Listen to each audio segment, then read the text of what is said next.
ሊቃናተ ነድ ዘሰማያዊት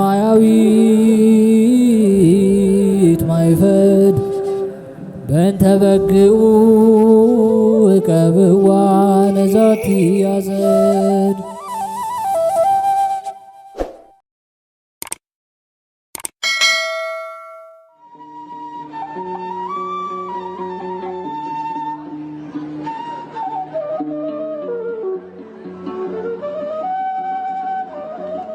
በስመ አብ ወወልድ ወመንፈስ ቅዱስ አሐዱ አምላክ አሜን። ሰላም እንደምን ቆያችሁን? ውድ የሊቃናት ሚዲያ ቤተሰቦቻችን፣ አሜን። እግዚአብሔር ስሙ ከዘላለም እስከ ዘላለም የከበረ የተመሰገነ ይሁን። በዚህ ቪዲዮ ይዘንላችሁ የቀረብነው ታኅሳስ 21 የሚነበብ ስንክሳር ሲሆን ለዚህ ቻናል አዲስ የሆናችሁ እህት ወንድሞቻችንም ካላችሁ ቻናሉን ሰብስክራይብ በማድረግ እንዲሁም አዳዲስ ቪዲዮ ቶሎ ወደ እናንተ እንዲደርሳችሁ የደወል ምልክቷን በማብራት ቤተሰብ እንድትሆኑ ከወዲሁ እንጋብዛችኋለን። መልካም ጊዜ። ታኅሳስ 21 የሚነበብ ስንክሳር የእመቤታችን የቅድስት ድንግል ማርያም በዓል። ታኅሳስ 21 በዚች ቀን የእመቤታችን አምላክን የወለደች የቅድስት ድንግል ማርያም የበዓሏ መታሰቢያ ነው።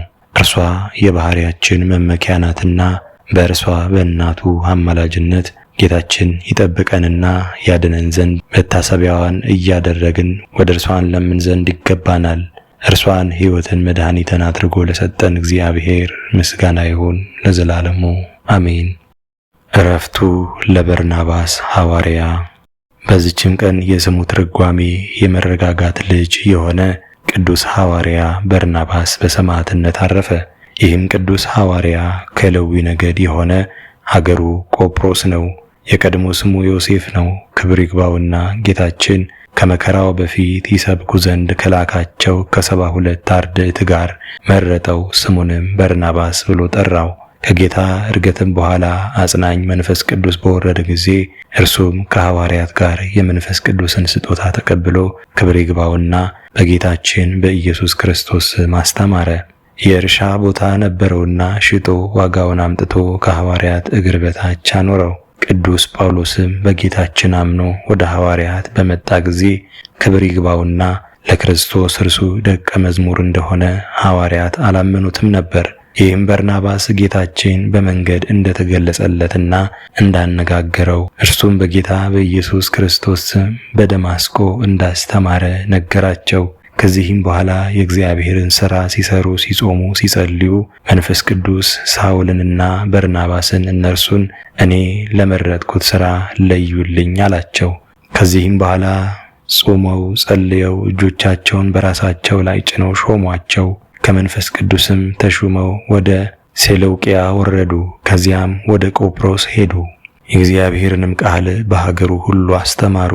ልስጥራን በተባለ ሀገርም ልምሾ የነበረውን ሰው ባዳኑት ጊዜ የልስጥራን ሰዎች መስዋዕትን ሊሰውላቸው ወደዱ።